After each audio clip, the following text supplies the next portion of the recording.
আলহামদুলিল্লাহ নাহমাদুহু ওয়া নুসাল্লি আলা রাসূলিহিল কারীম আম্মা বাদ।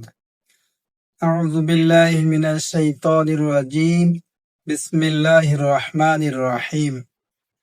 সুপ্রিয় দর্শক শ্রোতা, তোবা ইসলামিক লাইফের পক্ষ থেকে আপনাদেরকে জানাই আন্তরিক শুভেচ্ছা ও সালাম। আসসালামু আলাইকুম ওয়া রাহমাতুল্লাহ। আজকে আমার আলোচনার বিষয় মাহে রমজানের মর্যাদা ও গুরুত্ব। পবিত্র মাহে রমজানের এত মর্যাদা কেন, এই বিষয় নিয়ে আজকের আলোচনা। পবিত্র মাহে রমজান অন্য 11 মাসের তুলনায় এর মর্যাদা অনেক বেশি। অন্য মাসে 70 বার সুবহানাল্লাহ পড়লে যে পরিমাণ সওয়াব পাওয়া যাবে, মাহে রমজান মাসে একবার যদি আমরা সুবহানাল্লাহ পাঠ করি সম পরিমাণ সওয়াব পাওয়া যাবে। সুবহানাল্লাহ। অন্য মাসে ফরজ নামাজ পড়লে যে পরিমাণ সওয়াব পাওয়া যাবে, রমজান মাসে নফল নামাজ পড়লে সম পরিমাণ সওয়াব পাওয়া যাবে। এই যে এই মাসের এত মর্যাদা কেন, এ ব্যাপারে আরো কিতাব এসেছে।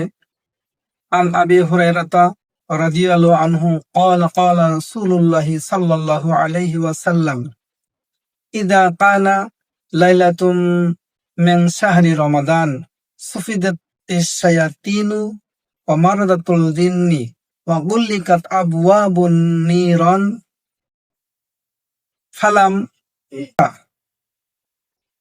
ফালাম ইয়াফতা বাব ওয়া ফুতিহাত আবওয়াবুল জান্নাহ ফালাম ইউগলাক মিনহা বাব। রাহু তিরমিজি ওয়া নাসাই।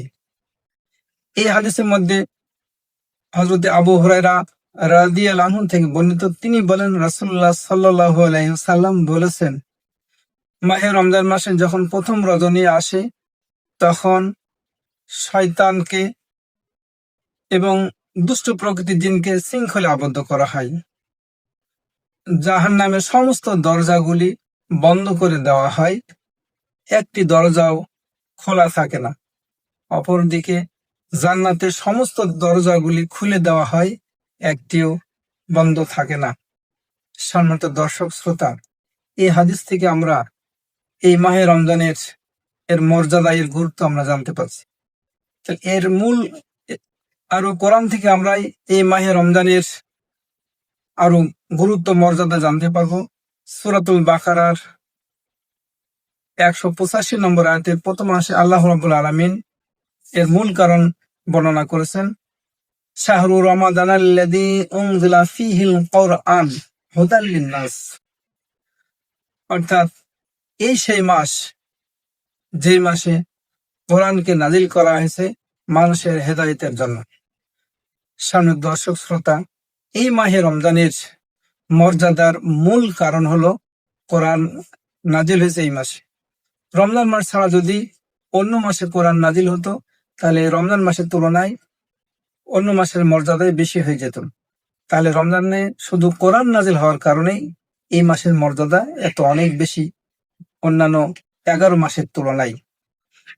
এই মাসের যেই সময়টিতে এই কোরআন আল্লাহ রাব্বুল আলামিন আমাদের জন্য দিয়েছেন, সেই রাতের ব্যাপারে আল্লাহ নিজেই ঘোষণা দিয়েছেন সূরাতুল কদরের মধ্যে, ইন্না আনসালনাহু ফি লাইলাতুল কদর ওয়া মা আদরাকা মা লাইলাতুল কদর লাইলাতুল কদরি খায়রুম মিন আলফি শাহর। আল্লাহ জানিয়ে দিয়েছেন, নিশ্চয় আমি উহা অর্থাৎ কোরআনকে কদর রাতে নাজিল করেছি। আর হে রাসূল, আপনি কি জানেন কদর রাত কি? আল্লাহ জিজ্ঞাসা করেছেন, আল্লাহ পরবর্তী আয়াতে জবাব দিচ্ছেন, লাইলাতুল কদরি খায়রুম মিন আলফি শাহর। লাইলাতুল কদর হলো 1000 মাস থেকেও উত্তম। শান্ত দর্শক শ্রোতা, এই একটি রাতের মর্যাদা 1000 মাসের থেকেও উত্তম। 1000 মাসে দেখা যায় প্রায় 83 বছর 4 মাস। তাহলে যেই একটা সময়ের লাইলাতুল কদরের এত মর্যাদা শুধুমাত্র কোরআনের কারণে।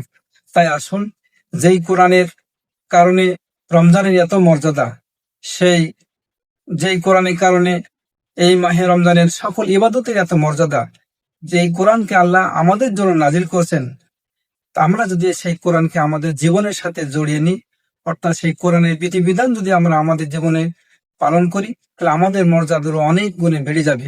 তাই আসুন আমরা কোরআনের সাথে আমাদের জীবনকে মিলাই নিই, কোরআন অনুযায়ী আমাদের জীবন গড়ি। আল্লাহ আমাদের সেই তৌফিক দান করুন। এই প্রত্যাশা রেখে আগামী ভিডিও দেখার আমন্ত্রণ জানিয়ে সেই পর্যন্ত আপনারা সুস্থ থাকুন, ভালো থাকুন, এই প্রত্যাশা। আজকে এই পর্যন্তই। আর আপনারা সর্বদা তুবা ইসলামিক লাইফের পাশে থাকুন। আল্লাহ হাফেজ। আসসালামু আলাইকুম রহমতুল্লাহ।